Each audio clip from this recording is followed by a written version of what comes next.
दोस्तों इंग्लिश की आंसर की है BSTC पेपर प्री DLD। तो 151 में क्वेश्चन था fill in the blank using correct word. इसमें लिखा हुआ था क्वेश्चन ही खाली जगह swim when he was young.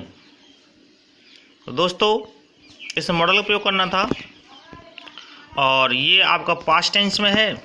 He was young तो इसका आंसर था option C could. Option C could था इसका answer. 152 question what she said agrees what I have already heard. इसमें प्रीपोजिशन बढ़ना था। दोस्तों एग्रीज या एग्री के बाद क्या आता है, फिक्स है, विद आता है। क्या आता है, विद। तो आज का आंसर बी था, विद। 153 में question choose the correct synonyms और ये दे रखा था एबडन। एबडन का मतलब क्या होता है, इसका जो करेक्ट आंसर था फोरसैक। क्या था, ऑप्शन ए फोरसैक। क्या था, फोरसैक। क्वेश्चन नंबर 154 में choose the one word for the following phrase someone appointed by two parties to a settle a dispute. यानी कि दो पार्टियों में झगड़ा हो जाए तो उसको राजीनामा कौन करवाता है। तो दोस्तों इसका आंसर डी था, mediator, middleman. Sorry,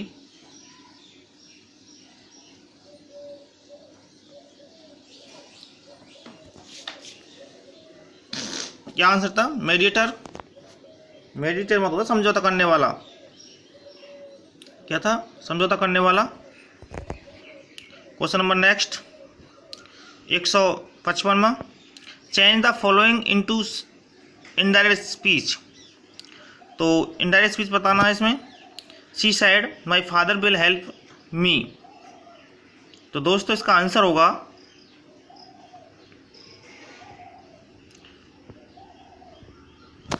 answer B.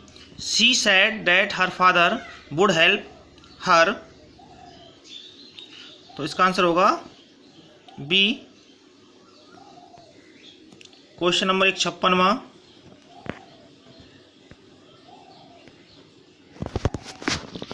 Choose the correct article. Edward said he is खाली जगह यूरोपियन। तो दोस्तों यूरोपियन है, कॉन्सोनेंट्स है, क्योंकि यूरोपियन में यू लिखेंगे इस प्रकार से यू, तो कॉन्सोनेंट्स हुआ। तो इसका जो आंसर होगा ए यूरोपियन, आंसर सी। अगला क्वेश्चन है choose the correctly splat word. तो इसकी जो सही मीनिंग कौन सी है, तो इसका आंसर है ऑप्शन पहला, परसीव। परसीव पहला ऑप्शन सही है, PERCEIV। क्वेश्चन नंबर 158 में which part of the sentence has error in it. Error बताना है इसमें कहाँ गलती है। तो वाक्य लिखा हुआ है the rise and fall, B option में of the tide are due to lunar influence. दोस्तों ये प्रेजेंट इंडेफिनिट का वाक्य है, तो इसमें टाइड्स में एस लगता है, यहाँ पर टाइड्स होता है, तो इसका आंसर बी हुआ। क्वेश्चन नंबर 159 में ऑफ टाइड्स सही है। क्वेश्चन नंबर 159 में choose the correct antonyms for the word malice. Malice का मतलब होता है दुख, द्वेष भाव प्रकट करना, दुख। तो इसका जो करेक्ट आंसर होगा हैप्पीनेस, आंसर डी सही है, happiness. Question number 160 an average cow 1400 rupees. An average cows 1400 rupees. दोस्तों ये भी नेट यानी वेजिज आएगा, ऑप्शन ये सही है, वेजिज। ऑप्शन ये सही है, wages. Question number 161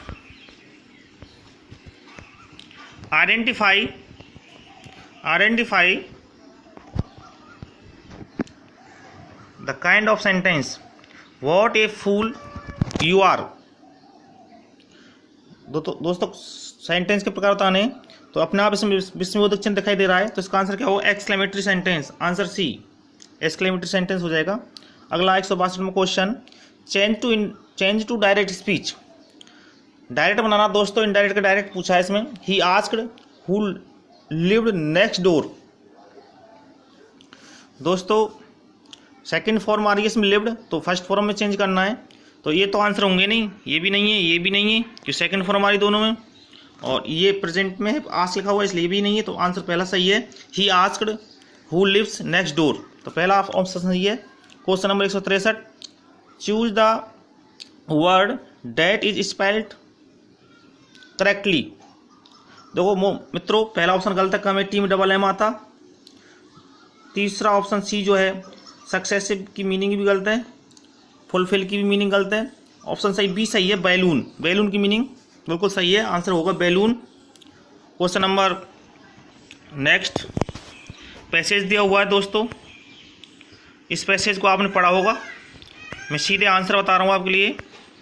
question number 164 में दे रखा है, what was the old man doing. तो ओल्ड मैन क्या कर रहा था दोस्तों? इसका आंसर होगा पहला option sleeping, old man so रहा था।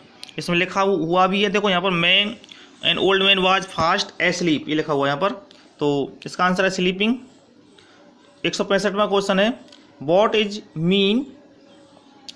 Mean by the restrain in the passage. दोस्तों इसका पूछा रेस्ट्रेन मतलब नियंत्रण करना, तो नियंत्रण करना दूसरी मीनिंग क्या हो? कंट्रोल, ऑप्शन ये सही है। Question number 166, the person who was least disturb was the खाली जगह। तो person who was the least disturb, सबसे कम डिस्टर्ब कौन व्यक्ति था? तो व्यक्ति कौन सबसे कम डिस्टर्ब हो रहा था? तो दोस्तों इसका आंसर सी सही होगा, एन ओल्ड मैन, क्योंकि ओल्ड मैन सोया हुआ था, तो डिस्टर्ब क्यों होगा वो। Question number 167, the noise was made by, जो आवाज़ की जा रही थी वो किसके द्वारा की जा रही थी? आंसर सही है डी, द बॉय, जो बच्चा था उसके द्वारा आवाज़ की जा रही थी। Question number 168, the factor common to all the people was that they were all. तो दोस्तों इसका आंसर होगा ऑप्शन बी। इसका आंसर क्या होगा? ऑप्शन बी, सभी क्या कर रहे थे? वेटिंग कर रहे थे फॉर समवन। अगला क्वेश्चन है मैन, ये तो पैसेज थे, अब लेकिन बिना पैसेज के क्वेश्चन आ गए। Question number 159, question number 169, man fear death. दोस्तों इसमें आएगा ऑप्शन सी, द डेथ, क्योंकि यहाँ MAN होता, मैन खाली MAN होता, मैन फियर्स, तो इसमें आंसर ए सही होता, लेकिन यहाँ पर बहुवचन प्लूरल दिया हुआ है मैन, तो इसलिए इसका आंसर होगा द। अगला क्वेश्चन है 170वां, आई बॉट दिस वॉच, खाली जगह 2000 रुपीज़। तो इसने यानी कि मैंने यह घड़ी 2000 रुपये में खरीदी। देखो खरीदने के रूप में फोर का प्रयोग होता है, इसका आंसर सी होगा। सी में क्या है? फोर।